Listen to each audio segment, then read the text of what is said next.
So sing over the egg might be hard in your mind. So let's think opera singer, what they look like. Oh. Okay. Sing.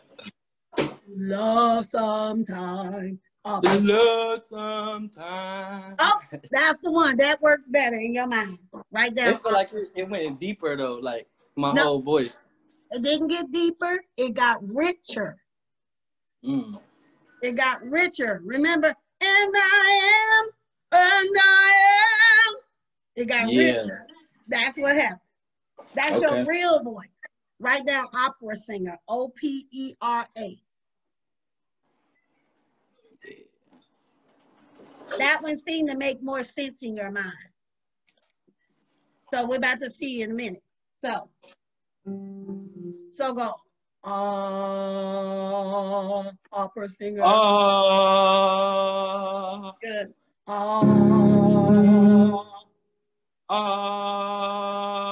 Okay. Now go. We're destined.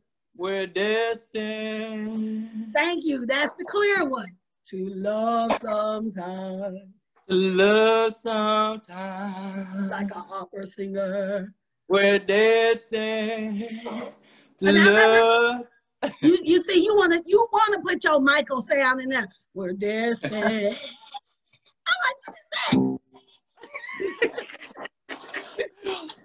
that? Love sometime. Love sometime. See, that's that Michael. Time. All right. That's the way you have to really say the word. That's the real word. It's not time. Yeah. And we haven't made it to vowels yet. That's what's gonna make the difference. Do that.